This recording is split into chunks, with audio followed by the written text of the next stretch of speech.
Hey there, it's Mackenzie, your host of Winning. We're looking for sponsors for the podcast. If you have a business that you would like to promote to thousands of people, send us an email at podcastwinning@gmail.com or send us a message on social media. I cannot wait to hear from you. Now on to the show.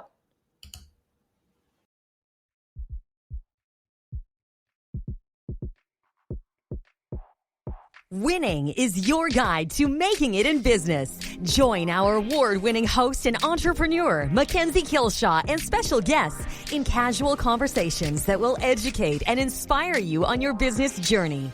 Winning will help you learn the hard lessons the easy way with guidance from celebrated entrepreneurs and business leaders. It's fun. It's informative. It's winning. Welcome to Winning. I am your host, Mackenzie Kilshaw, and my guest today is a marketing expert. She is the director of marketing with the Saskatchewan Roughriders Football Club. Welcome, Crystal Stus. How are you? Great. Thanks so much for having me today. Oh my gosh, I'm so excited to have you. A little known fact about me, not to talk about myself, but I am on the board of directors of the Saskatchewan Roughriders. And so I've gotten to know a lot of the executives in the group that are kind of behind the scenes with the football club. And Crystal and I clicked, I think, the minute that we met each other. Immediately. Yeah, exactly. Like, we're the same person. So we have become friends, and I really admire what you do with the football club. Crystal is a marketing expert. She's got over 15 years of experience. She has excelled as a brand ambassador, a community leader. She focused on delivering strategic marketing campaigns across various sectors. And honestly, I didn't even know, but tech, finance, real estate, obviously sports marketing. I didn't know until you sent me your bio. So I'm really interested to hear about that. As I said, she is the director of marketing with the Saskatchewan Roughriders. And she really focuses on building unique brand campaigns to connect with target audiences, drive value, and foster new growth initiatives, which I think in any business, that's really what's important, right? Crystal has volunteered a lot. She's spent many hours coaching and mentoring women. And obviously, that's really something that's important to me and close to my heart too. So that is Crystal. And I can't wait to get into things because, like I said, there's things I didn't even know about you. And I think that's really cool. Peeling back the layers of the onion. Yeah, exactly. So let's just start with, who are you? I know I just gave a little introduction, but let's hear from you. Tell us a little bit about who you are and your background and kind of your expertise. Absolutely. Thanks again, Mackenzie. Crystal Stus. I'm the director of marketing with the Saskatchewan Roughrider Football Club. And I joined earlier this year. And it's been really special to, as I call it, kind of come back to my roots. I was born and raised here in Saskatchewan. I grew up in Saskatoon. And I started my career out as a marketing as a marketing coordinator. And I started off working at Midtown Plaza, actually, and most of the listeners have shopped there. And so kind of learned the fundamentals of marketing. I was a leasing manager right off the hop out of university, and then realized pretty quickly that all the fun and creativity happens on the marketing side. So I was lucky to start a role early on the onset of my career. And then as it progressed, I was just not afraid of making changes and trying new things, moving to new cities. So I've been fortunate enough to live in a couple of cities across Canada. So I lived in Toronto for a little bit, and then Calgary. I was out in Vancouver for a good stint, and then I've now come back to Saskatchewan and based here in Regina. So I've worked in a lot of different industries, and throughout I've been able to kind of take a little bit from each industry, but also broaden my skill set and bring those things back to the current role I'm in now, which has allowed me to be a strategic thinker.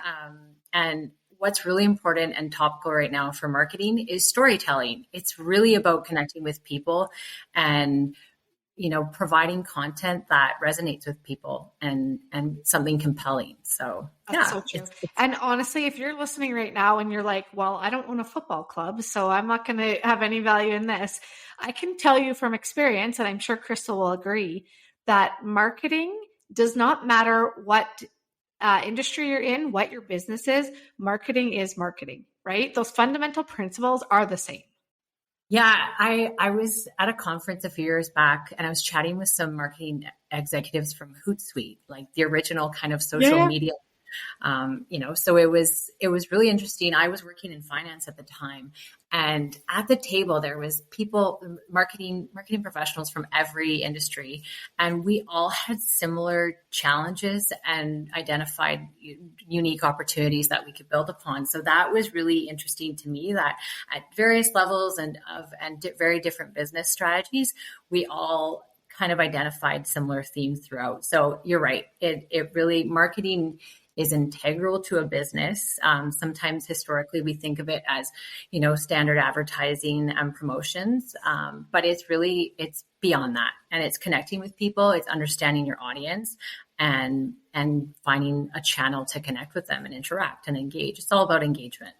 For sure. And it doesn't matter if you are a 1-person business or a 1,000,000-person business, it's all the same, right? Your budget's probably a little different. Your budget might differ a little bit. And that's something we're going to talk about today. In most companies that I've worked with, it's typically 3% of revenue is how much you would equate to your marketing dollars. But I know for businesses just starting, it's maybe anywhere from 1% to 3%.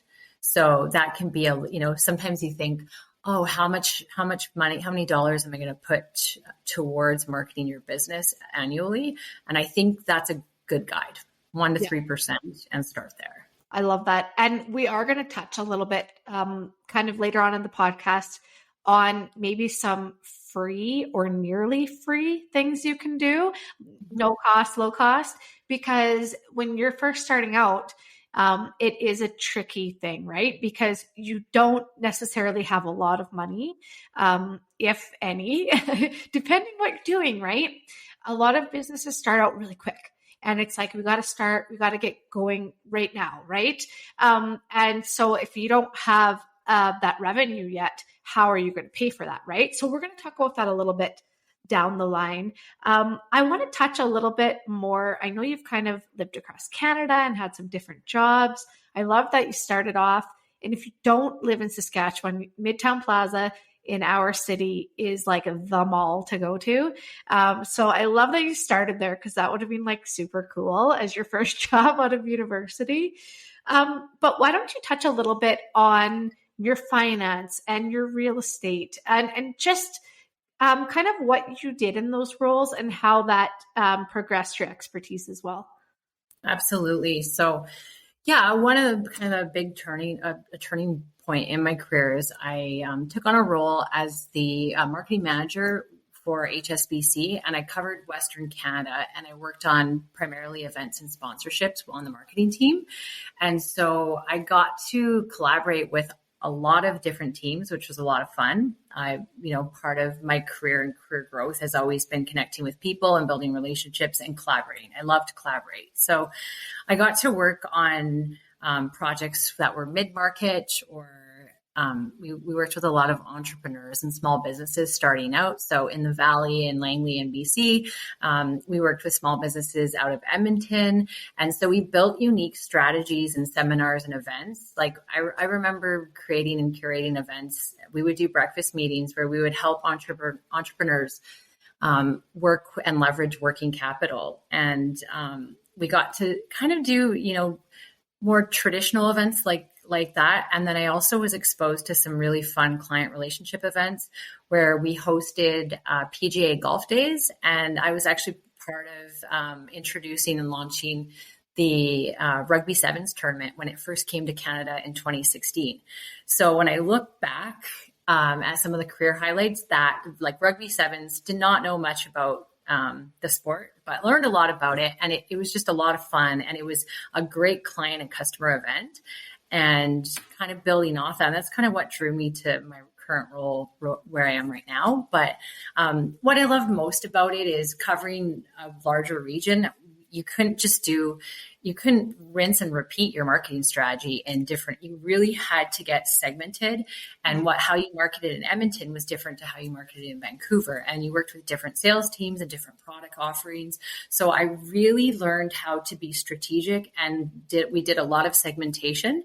And then also we tracked everything we did. We looked at key performance indicators, the KPIs, very closely across all of our channels.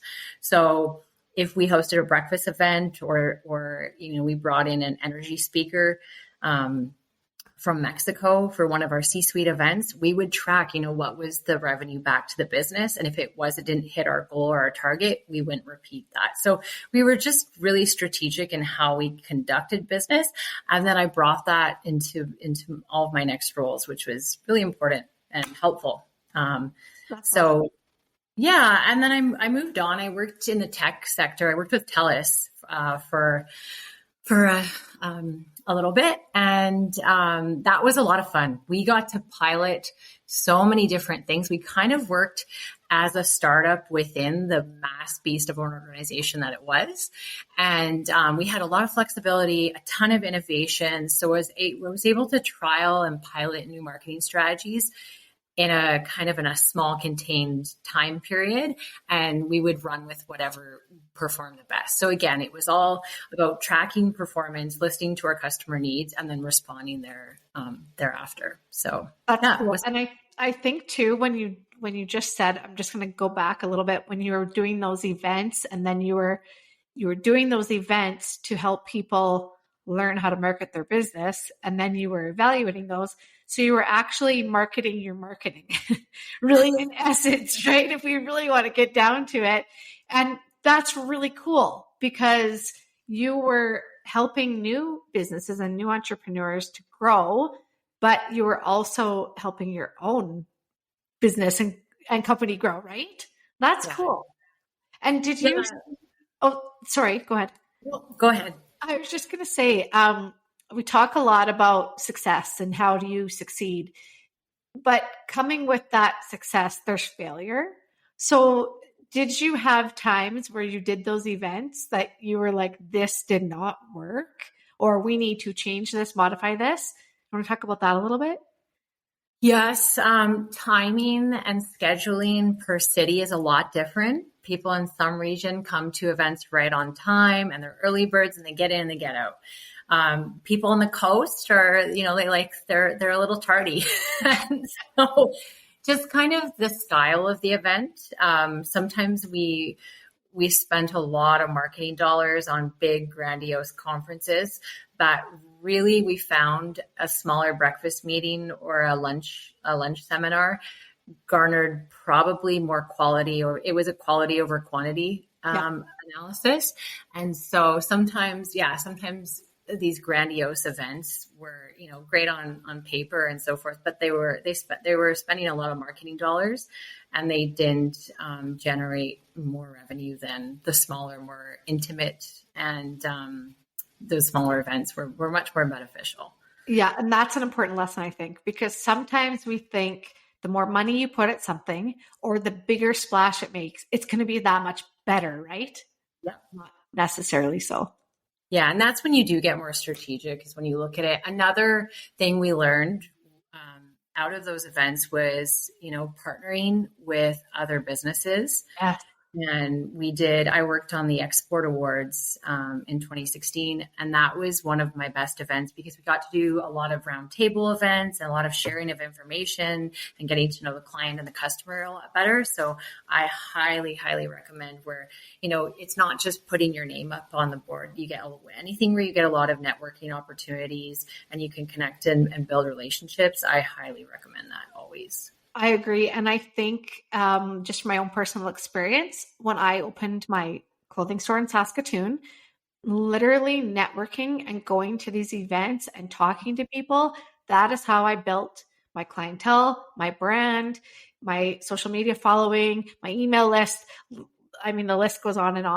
And it was just getting out there. And I know we're going to get to this, but that's a free way, or nearly free. Sometimes you have to ticket, right? But that is a way to let people know that you exist and who you are and what you're about. right? Not only that, Mackenzie, it's a great way to build a network of support. You're Yes. going to find informal mentors throughout your career, and going to those types of events, you're going to be able to lean. You might be in different industries, but again, you might have similar challenges with your business, and you'll be able to, build that network of people to support.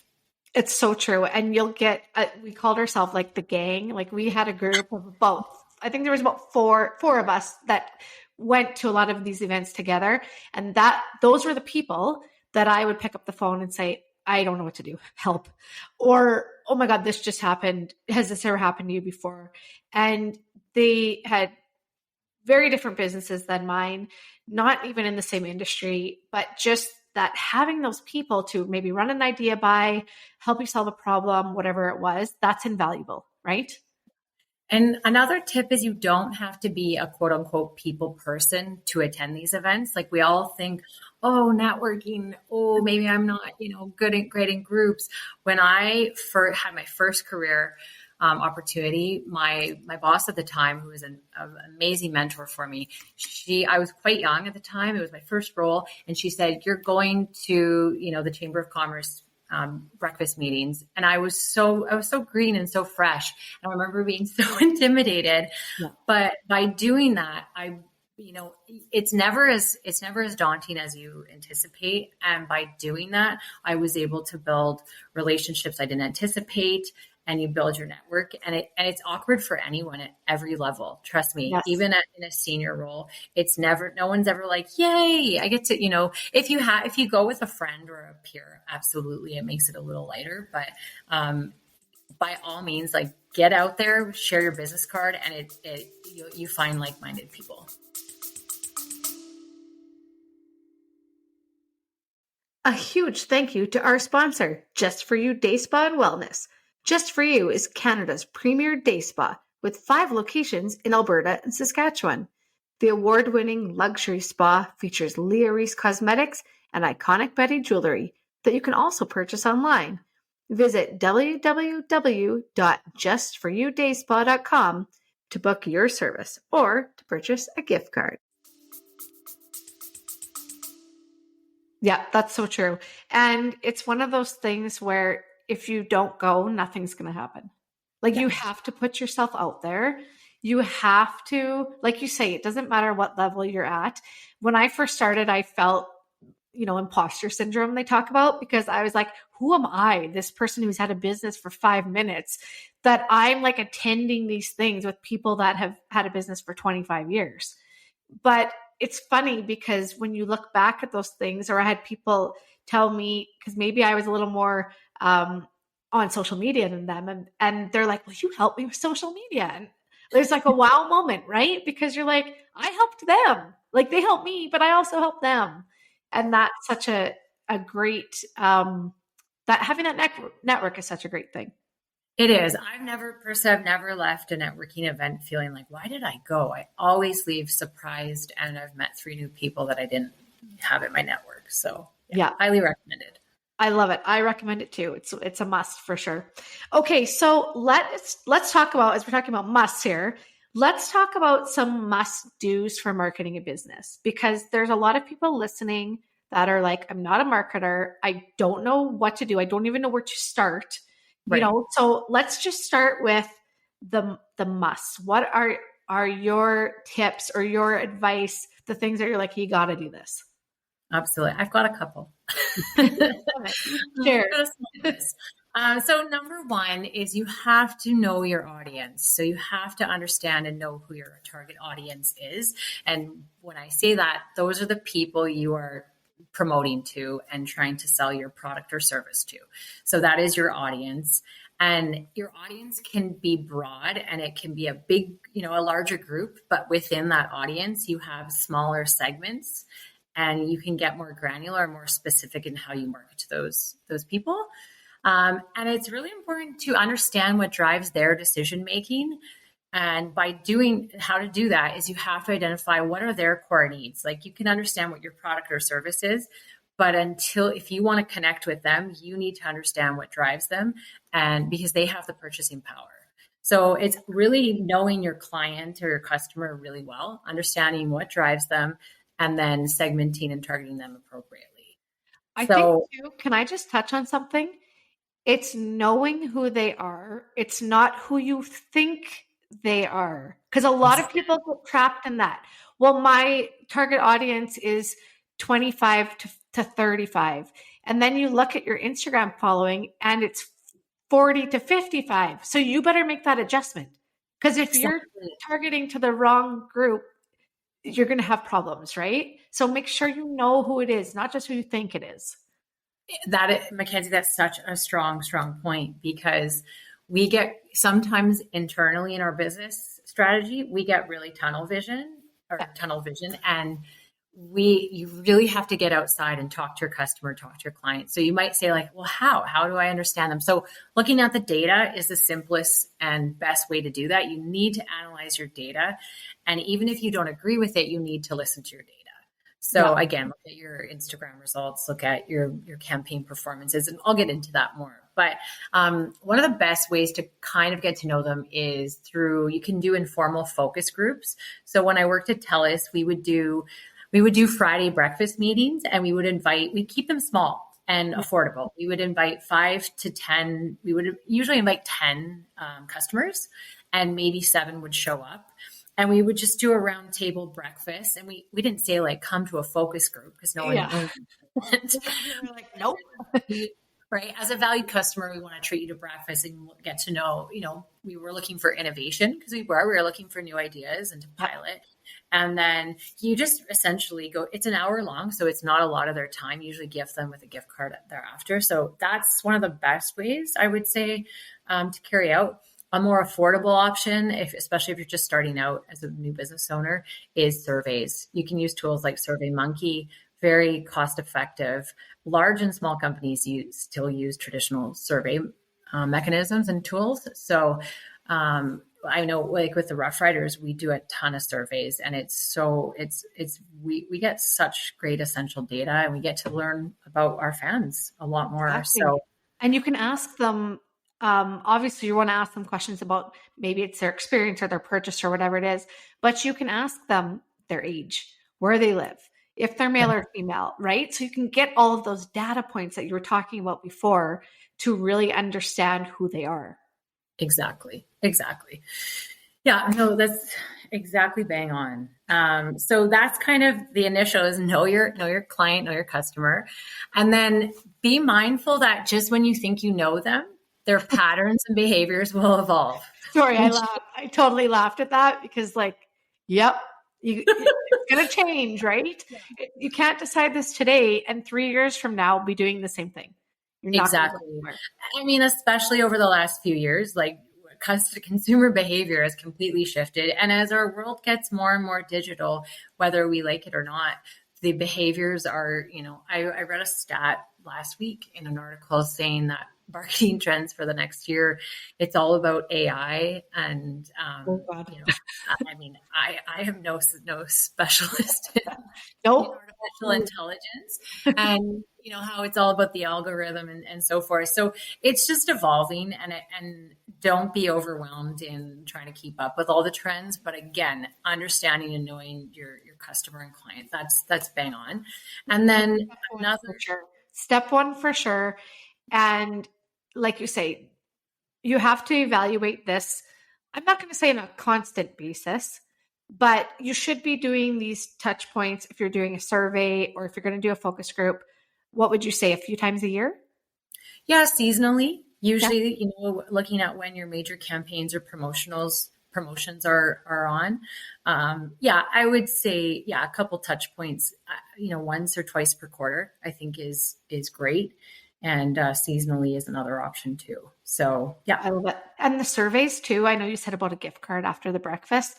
Survey, if you complete the survey, you're entered to win a gift card. You don't have to break the bank doing this, right? I mean, you can give away a Starbucks gift card or something that anyone could use as that kind of incentive and thank you for it, right? Absolutely. Yeah, absolutely. It's a great way to engage with people and reward them or incentivize them after. Yeah. Exactly. So another must do is you need to present a strong and united brand. So You can be just starting your business. You can be a global enterprise. You need to be consistent and cohesive on every type of medium that you're presenting externally. So why? Because your brand builds trust, and you need to ensure that all your digital assets and your customer journey and all the experiences are seamless.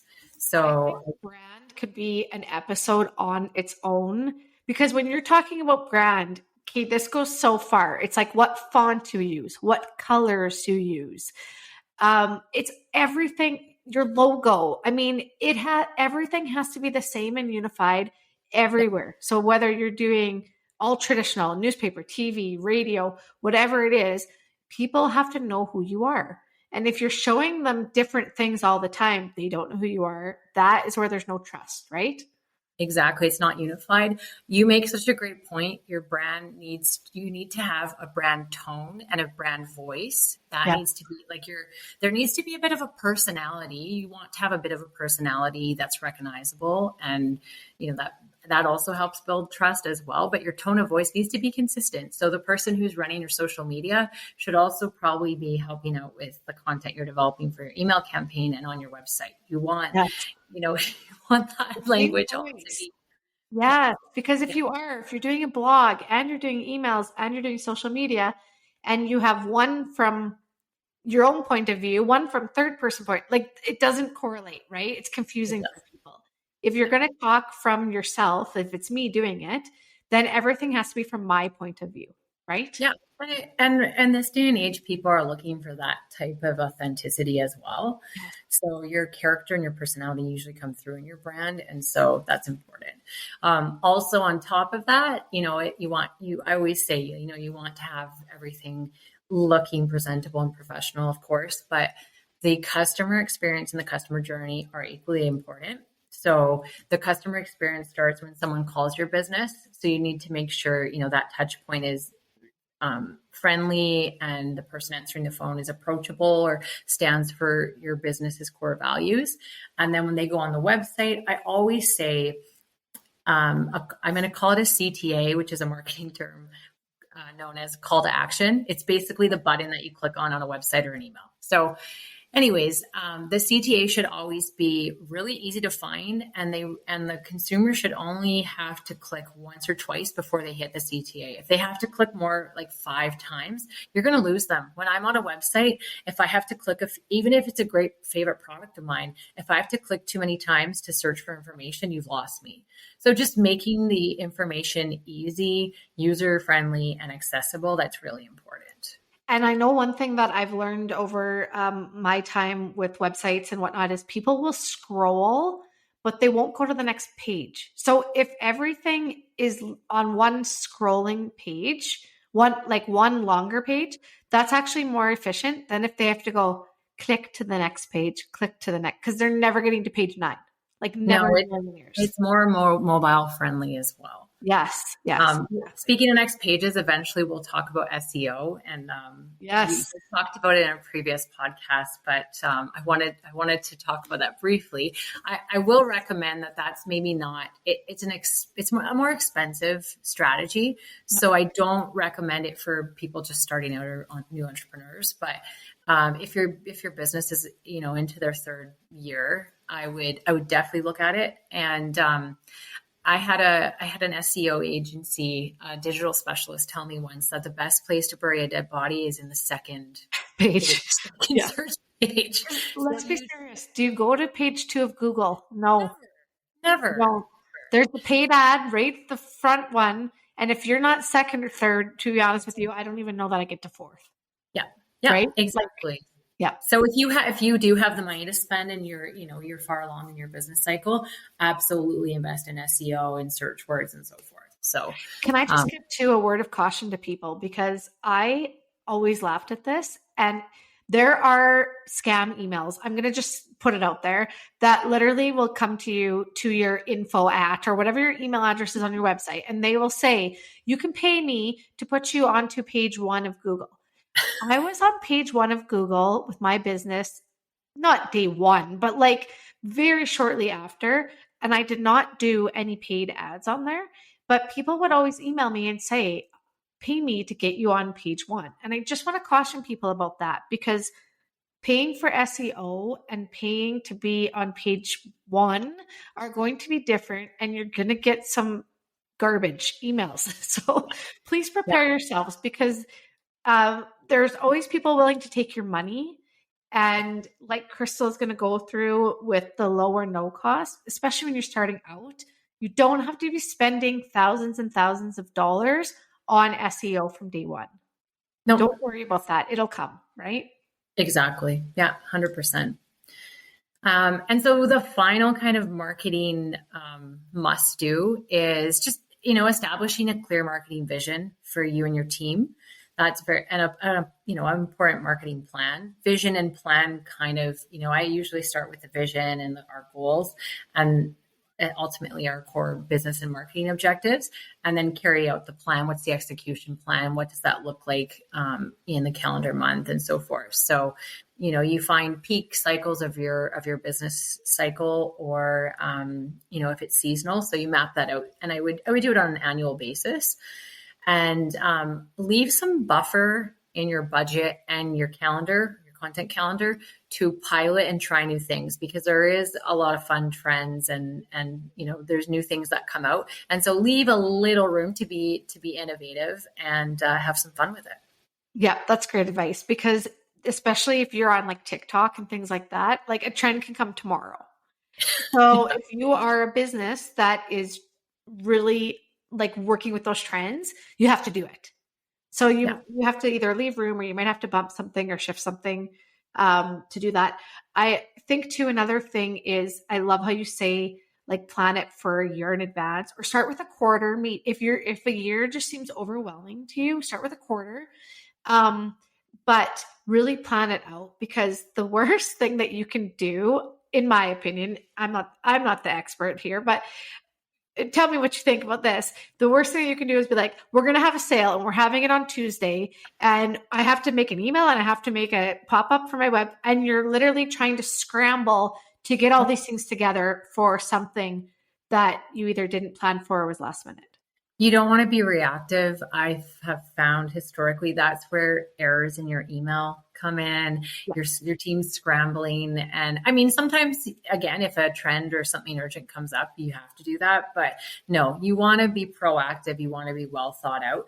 And I caution as well, because there is no shortage of cool content out there. You don't have to jump on every trend. And so jump on the ones that relate to your business and speak to you, but don't jump on everything, because sometimes a few days later you realize, oh, you need to learn a little bit more about that trend. Yeah.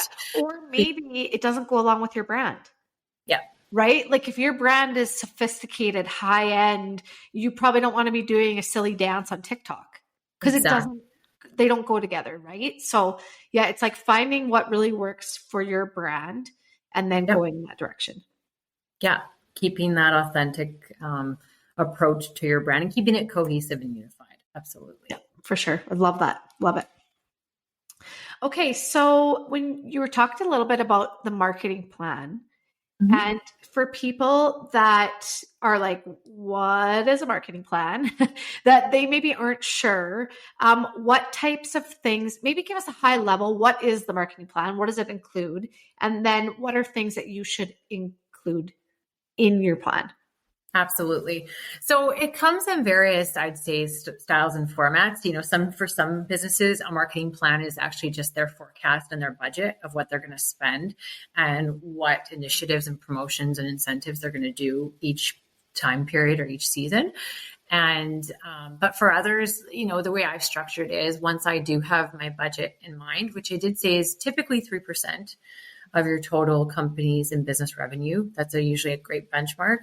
Yep. And figuring that out. And then I like to bucket and plan by quarter, because those 3 months allow for a couple different campaigns to run and go through a cycle. And then you can measure and track, and you can kind of pivot before you hit the next quarter. So I think it's important, again, to have your campaigns. And again, they can be seasonal. They can be based on, if you're in retail, they can be based on timing and holidays of the year. So one important part when you're building out your campaigns is usually there'll be a theme or an overarching strategy. So once you kind of secure that and determine what the focus of that specific campaign will be, I recommend running it from anywhere from 6 to 8 weeks. So anywhere from, just over a month to 2 months. And when you're sick of the campaign, trust me, externally, people are just starting to absorb it. So always keep that in mind. But running the same campaign for more than 3 months is too long. And so what I recommend, and Mackenzie, you and I have talked about this before, but it's really important to have 3 phases of your marketing campaign. So the first is the teasing component. So that's the teasing phase. This is where you want to build excitement. You want to create a lot of hype and momentum around what your product or service you're going to announce or introduce. And so that's usually a 2-week period. And you can be flexible on that, but yeah, you want to kind of hype your campaign for a week or 2. And then you have your official launch. So that will say week 2 or week 3. And you do your launch, the big reveal, and then you push that for 3 to 4 weeks. So that's, again, that 6-week window. And then once you're kind of in market, you've been in rotation for about 6 weeks, most of your target audience should be aware of what you're promoting. Then you get granular and you start your retargeting process, and you start getting your messaging starts becoming more specific. So if it's a retail product, you might, and you're targeting ages 20 to 28, well, you market the product that's going to resonate the most with them, and you highlight those features the most. So there's 3 different phases: the tease, the launch, and then the in-market cycle phases of your campaign. And I think that's really important, because if you're just running the same ads for 2 or 3 months, you're not making the most of your marketing dollars. That's right. It's boring. It's boring. It's boring as a consumer too, right? It's boring for you when you look at it every day. But for a consumer, if you're just seeing the same thing over and over, especially if you're doing like a Facebook or Instagram ad, a lot of people then will hide those ads, and then they won't see your stuff again. Right. Yep. So you got to keep it interesting. And I love how you talked about the teasing part, because I think a lot of people forget about that, or they don't even do it. Right. It's just like, oh, we got to launch this right now. You launch it, and that's it. Right. You're skipping that step. You are. And you can even tease with an email campaign and say, create momentum around the launch date, and you get more awareness. People almost the save the date mentality. So I really encourage, starting with your budget, part of your marketing plan, mapping out what your big initiatives are going to be each quarter, and then putting that into a monthly rotation. And then within each quarter, which again is a 3-month window, have your high level campaigns. And then within that, I like to build a content schedule. Like once I've got all my campaigns locked down, building a content schedule. And you can use tools, like you can use online platforms that are, $25 a month to build that out. And we'll talk more. I think we're going to talk, actually, great segue into the world of social media. Yes. But there's a lot of tools that you can use to stay organized and get more granular. And I think it's important to always plan out. Like as marketers, we're always thinking ahead. We're always planning ahead. And that's why I love this world, because time absolutely flies when you are always planning ahead. But it's important to kind of have a great idea of what you're doing specifically and strategically for the next 4 to 6 weeks. It helps you be proactive, which we talked about earlier. There's less scramble. And then it also helps your other business stakeholders internally understand what your immediate initiatives are, and then they can get on board. And it just allows for increased collaboration with your whole team. Yeah, for sure. And whether you're a 1-person or a 3-person business or a 5,000 person business, there's different roles within these, right? So it's like budgeting is a finance person possibly, or right. You need a graphic person. Canva, if you are small, 1 or 2 or 5 or 50 people even, Canva is a great place to start, because there's so many templates on them. Lots of them are free, and you can go on and literally make social media posts, an email template. They can all look the same. Remember, we talked about that, having it all look the same. And that's going to be number one, easy, number two, low cost, and it's all cohesive, right? So that is such an easy way. Extremely user friendly as well. Like Yes, Canva, yeah. If you don't have the resource of a professional graphic designer, Canva is a fantastic tool. I've used it in every single industry I've worked in. Yeah, exactly.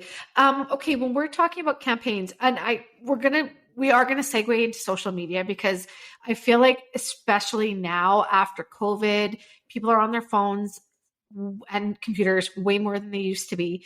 But do you want to just touch a little bit on the different mediums that people can use these campaigns on? Like, people think of TV ads and whatnot. Just give us a high level list. Even what are some mediums that they can use to market? Absolutely. One of the most obvious and I'd say cost effective and most current is social media. It's a fantastic way to connect with people, and to, through the pandemic, the way people absorb content changed and evolved dramatically. Yeah. We used to, working on marketing campaigns, we wanted to make sure they were, very polished. And we found that working with I found when I was working with a lot of agencies when I was out west, was the desire for raw content and more authenticity was absolutely there. And people wanted more compelling stories. Yeah. So filters, right? Not just filters, like hop on your stories. I've hopped on stories with like no makeup on and whatever to tell something that happened. Maybe I use the Paris filter, I will admit that, but I mean, it's just being authentic, right? Yeah, and it's more relatable for people. So again, it drives that connection. The nice thing about social media is it's the quickest way to drive traffic to your website. It's such a great conduit from the client or consumer to your website. So It's an easy way. Plus, you can track it. Yes. So I really feel, social media, if you're new to it or new to using it, you don't have to use every medium. I think make sure you're using the tools the platforms that your target audience resonates and engages with. Yeah. And you can kind of change and adjust your content too, based on the medium. So if you have a more mature following on Twitter, you may not put every single post, and you might have a younger audience or more female family focused on Instagram. So you can definitely curate. And again, that's all about your campaigns and segmenting your content plan. So I think that's an easy way. We talked about word of mouth earlier, and I think in this market, word of mouth and promoting yourself and being your own brand ambassador is really important. It really, again, helps initially build the trust of your brand. But I think that I know it goes a long way. You trust your friends, right? You trust your friends and your family. So if your friend says, you have got to go to this restaurant, it was so amazing, we had the best time, our service was awesome, the food was out of this world, you're like, I need to go like this week. Like, you want to go now, right? On the flip side, if somebody says to you, holy crap, we went to this place or I phoned a business. I phoned to book an appointment, and the person that answered the phone was rude, and they asked me to hold. I was holding for 10 minutes. I finally hung up. I'm never going there. It goes both ways, right? Yeah. And one thing we haven't touched on that I know you've talked about the importance of in earlier podcasts is customer service. Yes. So I started not my career, the world of jobs. When I was 16, I started in customer service, actually at the Center Mall. I've almost worked at every mall. And so I actually learned some of the best foundations that throughout my career by dealing with a variety of different customers and escalations and, missing children and just different, situations and scenarios that helped me deal with people in business at a later time throughout my career. And customer service is very important because you can make mistakes. You can make mistakes in your business, but it's how you correct them. It's how you solution them. So you really need to always keep that solution mindset and install that with your team and as they market, because, social media is a great outlet for people to complain. When I first started out my marketing career, WestJet had just launched their social media platforms. This was years ago. And, at that, we kind of learned some of our basic principles from some of the key learnings they had, because it was sort of a platform to complain. Yeah, it can get that way, right? Like it can get to a place.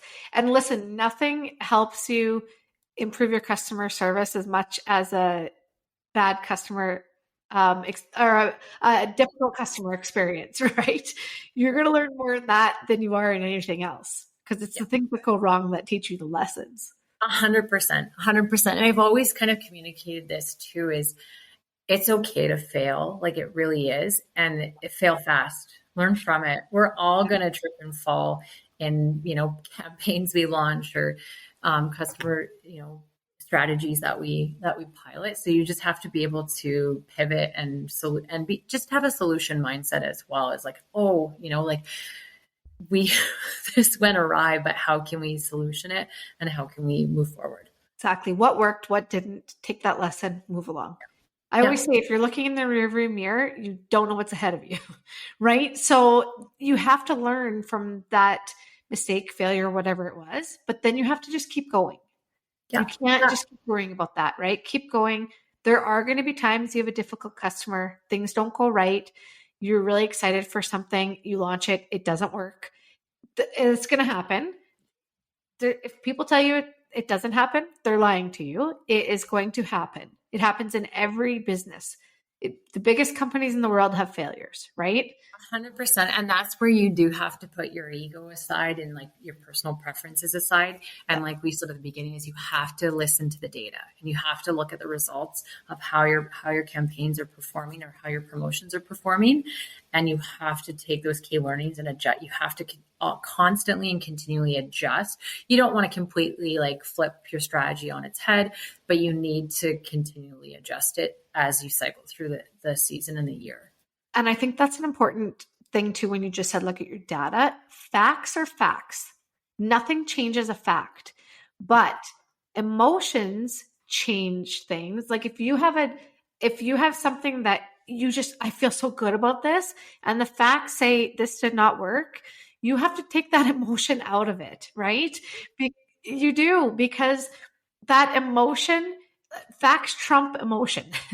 You can't let your emotions rule your business. You have to go with what the facts say. You can't. And that's actually probably throughout my career is, removing the personal factor and the personal preferences to what the data is telling you. And that's like, I've seen teams and I've seen some leaders who are so stuck on, their idea that they get so involved in it that they just can't stray away. And that leads to some harder lessons learned. Yeah, exactly. And don't put yourself in that position, right? Like if things don't work out, it's okay. If the numbers say this didn't work, that's okay. We're going to try something new. Or we're going to change the things. Or if you do a survey and you realize, oh, it was this one thing that everybody said that they didn't like or didn't motivate them to buy or whatever it is. Well, we change that one thing. You don't have to change everything. Yeah. You make small tweaks and adjustments. And because your brand and your company, you need to have a certain amount of flexibility. And as marketers, we always need to be flexible because things are always evolving. And that's why it is such a fun area of a business, because you can be really innovative, you can be very creative, and it's an evolution. You're always evolving. You never repeat much of the same thing twice. And so that's what keeps things fresh. And that's how you keep engagement high. So yeah, exactly. So for sure, you need social media. Yes. And like Crystal said, you don't need to have Twitter, TikTok, Facebook. I would say for sure Facebook and Instagram, but definitely targeted to the people on there, right? Website, you need a website. You absolutely need. I think that's any business needs. You need the core essential digital assets, and you need a website. And there are a ton of different platforms where you can pay just a couple $100 a month to create a website. You don't have to be a designer, but if you want a more professional experience and customer journey, I highly recommend reaching out to students who are in their final years of their graduate years. And you can hire someone out for a couple days, and they will put together and build a beautiful masterpiece for you, and maybe even help you maintain it for, I highly recommend leaning on design students. And, coming out of some of the tech schools here, even in Saskatchewan, there's a lot of great talent here locally. So I love that. I love that. Lean on a family member, someone in your network, or someone who also, I always thought, all the technologies, I'm always surprised, or I'm always learning. I really am. And the next generation has a great handle on some of the new technologies that are coming out. So use your internal resources, use your connections throughout your network, and just as you're getting started. Yeah, exactly. Like when I asked my 14-year-old stepson how to add music to something, and he's like, "Oh, you just do." Like, I'm a complete idiot that I don't know how to do it, but he knows, so I'm going to ask him, right? Like, exactly. Like, don't spend a lot of time on things you don't know about. Like, lean on some resources where possible. And again, like, students are just such a great medium, because they're at that really great stage in their life journey that they want to help, they want to learn, they want, and yes, and it's experience on their resume. It's a win-win. Right? It's a win-win. It's a win. I love that. I mean, this is the worst thing I can say right now, but my website is literally, for the podcast, is literally like my hosting website, and it's in the works. I'm just going to say this, but I've been doing it. So I think I'm going to reach out to a student. Thank you, Crystal. Look, I got advice from my network, and it didn't cost anything. Okay. Low or no cost. We've talked about this kind of a little bit throughout, but especially for the people starting out, they're like, I don't have any money to spend. I can't do some of these big things. So what are some low or no cost things that people can do to market their business? Something that I've exercised across all of my experience, and it's worked so well across large and small organizations, is client or consumer testimonials. You can brag and say how great your brand is, but if someone reputable or recognizable or trusted in your community is talking about how great their experience was, how they're talking about something unique about their experience in your store and on your website, that goes so far. It really, really does. If you can have someone, more recognizable or a trusted person of the community, great. But if you're just starting, it's not hard to find brand ambassadors. And honestly, even if you have to curate a few, the first few, if you're brand new, that also works. People don't know the difference. So create some brand ambassadors or engage. And that's actually something we did this season, and it was a lot of fun. We did a new collaboration with a couple influencers across the province, and we were looking to promote our family packs. And we had a lot of flexibility. We wanted to be innovative, and it was just a really fun channel to work with and to engage with our audiences and fans that we hadn't used before. So I highly, and sometimes the word influencer is a little bit like, people, but I like to call it a brand ambassador. It doesn't have to, it can come in a variety of facets, but find a brand ambassador. And that could be a family member to start off if you're just starting brand new, or it could be a friend of a friend, and just use someone who can speak well on behalf of your business and speak with conviction and trust and authenticity of their experience. Like, that's the biggest thing. For sure. What did they actually, right? Like, you want them to be honest, and if they're your brand ambassador, they're going to be positive. Right? People are like, what if they say something bad? They're not. You're going to treat them really well, right? And I just want to throw a few things in here, because I have, through my job with the tech company I work for, as well as my clothing store, I have a lot of experience in this area. And people hear influencer or brand ambassador, and they think, I'm going to have to pay these people a lot of money to do this. That is not true. Some people are going to have a price tag, and sometimes it's worth it for you to pay that. But let's just start out with, give them a free experience. If you're a restaurant, give them a free meal. If you are a sports place, you give them a free ticket or a free pass. If you're me, tell them to do pick out one item that they tried on in their try on. Like you can, and it does cost you, but it's not necessarily money, right? Yeah, it's not necessarily always hitting your bottom line. And I mean, I think providing or exchanging an experience that is like a VIP experience or a unique experience that they couldn't get elsewhere, like that's sometimes more fun and it's more exclusive. And yeah, that's definitely a great road to go on. And if we're talking about data, a way that you can track, so, okay, you get this brand ambassador. How do I know that they're bringing me business, right? So if you're doing it through social media, make them a discount code.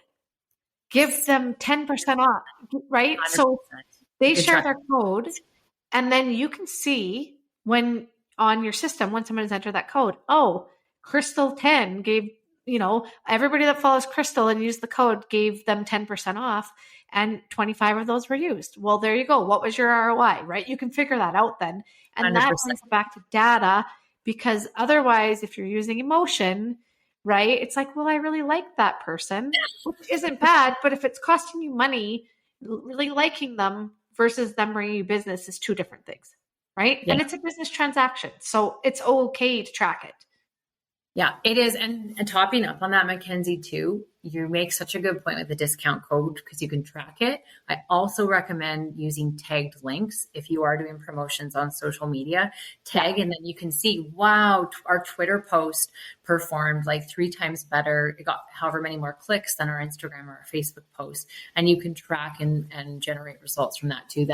I've definitely monitored a lot of my campaigns using the tagged links just to see what's performing the best. And then again, yes, with influencers, see what moves the dial.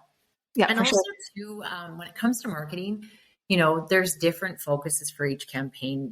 Sometimes it's not always going to be a conversion. And obviously you always want to be driving your return on investment, your ROI, but it's sometimes not immediate. So a lot of your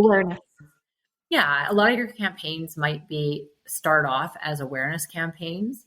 And even on social, there's 3 different types of Facebook campaigns that you can do on Meta. And one is a reach campaign. And it's really like they blast everyone. They blast all the audiences.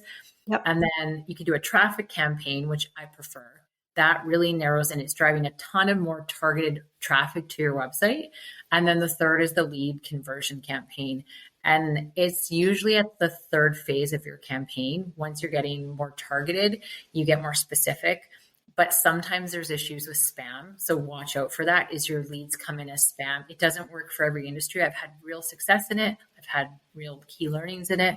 My strongest advice is retargeting ads. If you can do them, it's so cost effective and you're actually going to see conversions from retargeting because you're targeting your warm leads. You're targeting the people that were sort of interested, but you lost them for whatever reason. And if you're going to spend the most money on social, spend it on retargeting. I love that. And I just want to go back for 1 second when you said reviews and testimonials. Remember, you guys, you can do a Facebook review, you can do a review on Google, you can post reviews on your website. So you can take a review and put that right on your website. I have done before a Facebook campaign where I said, like, write a review and enter to win a gift card, right? To generate more reviews. Because if I'm a consumer and I go to a page that has 1 or 2 reviews, I'm like, has anyone ever been there? Right? Like you need to have more than a handful of reviews. Don't make them up. Okay, let's not go there. Don't lie, but start out with your family, your friends, and say, can you write a review for me? Yeah. I just started a podcast. I literally, at the end of every episode, if you're listening to it, please rate and write a review. Because the more reviews I have, the more people will listen because it's, this person actually is giving good advice. Right? Exactly. It's important in all areas and it doesn't cost you much, if anything. And it really pumps you up. It pumps up your business, right? Remind your consumers and clients too to go do that. Even if you're, years into your business journey and cycle, it's so important to maintain that because it helps boost your Google score and helps keep you on that first page so that you are easier to find. So that's very important. I love it. I love it. Okay. Is there anything in conclusion here? We're at 57 minutes. I feel like we could talk for like 5 hours on this. But I think is there anything that you're like, okay, I want to throw this out there or make sure that people know? I think you had asked, when we chatted last week, you had asked, what's one thing I wish I knew when I was starting my journey and my career journey, essentially. And I would say, what's one of the most important lessons I can share with the listeners? And here it is. So what I've learned is throughout your career, you're not going to appeal to everyone. And as a marketer, you're not going to appeal to everyone. Can you please repeat that? It's hard to not going to appeal to everyone. And guess what? That is okay. Right? Okay, sorry. Yeah. Interrupting is one of my best skills.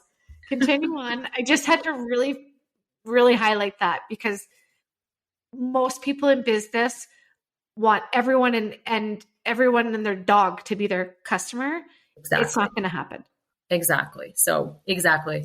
If you listen to nothing we said beforehand, this is the magic. You're not going to appeal to everyone. So stick to your core values and lean into what you do best and what you enjoy the most. So, that's important. And then always have integrity in what you do. The rest will unfold, but always have integrity. It goes back to that trust component we talked about with your brand, but lead with integrity and less is more. I always like to say the rule of 3. Like if I'm reading through a long email or long content on a website, I'm probably, it's shorter content, rule of 3. What are the 3 things you want consumers to ingest or the information, and how do you want to educate people, or when you're, connecting with them, what emotion do you want to, what do you want to resonate? So less is more, and rule of 3 is for sure. And then one thing I wish I knew when I was starting out my journey would be more volunteer hours. So when I was coming out of university, I was actually looking to start my career in oil and gas because that's what all my peers were doing out of university. Thank goodness I did not end up in that industry because where I'm at is a lot more fun. But when I was interviewing, it came down to a lot. It was between myself and another candidate, and I was really junior, right out of university. And the feedback was always, you guys were such great candidates. It came down to this person had more volunteer experience than you did. So that was just a huge eye opener for me. I had done a little bit of volunteering throughout university and school, but I always thought, oh, that's just for the keeners. Not at all. Get involved, and you always have time to get involved. And so throughout my career, I have dedicated a lot of hours to volunteering, mentoring, and coaching women who are starting their career journey. And even after a long day, I come back from a volunteer session and I feel more invigorated than I did starting my day. So it always, like what you put in, you get back tenfold. 100%. It's that giving back, right? And I can also, and I think you'll agree with this, but I can tell you, because I'm the same as you, volunteering, doing things out of the goodness of your heart, really. But also what comes to that is a network, right? Exactly. You meet so many people. You meet people from different walks of life and different careers and different industries.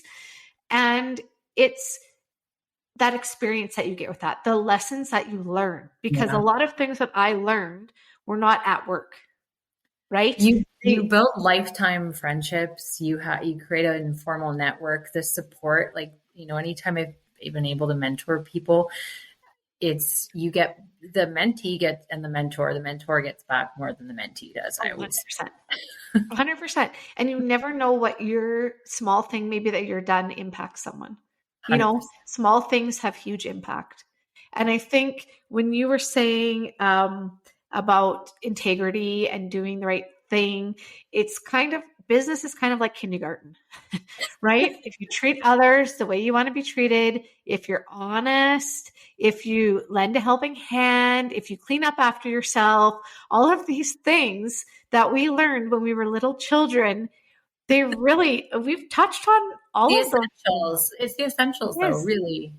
It builds a foundation and it builds the trust. And then you start to see kind of that snowball effect of positive outcomes. Yeah, exactly. And if you live with positivity, things usually end out a lot better for you, right? So 100% positive mindset.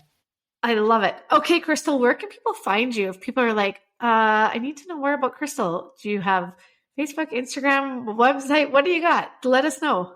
Absolutely. So I'm on Facebook. I've got my handle, Crystal Michelle. I am also on Instagram at CMS124.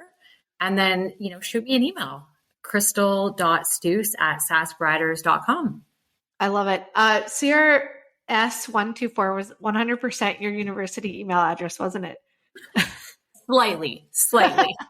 Which I still have. Yeah, I was going to say, I feel like that's like the university, you got that at mail.usask.ca. If you went to the University of Saskatchewan, you 100% know what I'm talking about. Yeah, you'll get a good chuckle out of this.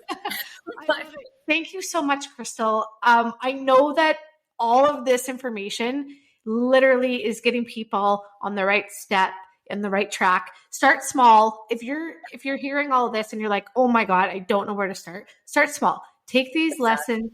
Follow us on Instagram. I'm going to be having posts about this stuff with more info. Reach out to Crystal. Reach out to me through DMs. We will help you out. That's part of why we're here, right? So thank you so much, Crystal. I appreciate it. And to everyone that's listening, thank you for tuning in, and we'll see you on the next episode. Thanks for listening to Winning. Be sure to subscribe to get all of our new episodes. If you enjoyed this episode and you'd like to help support the podcast, please share it with others. Post about it on social media and leave a rating and review wherever you listen to Winning.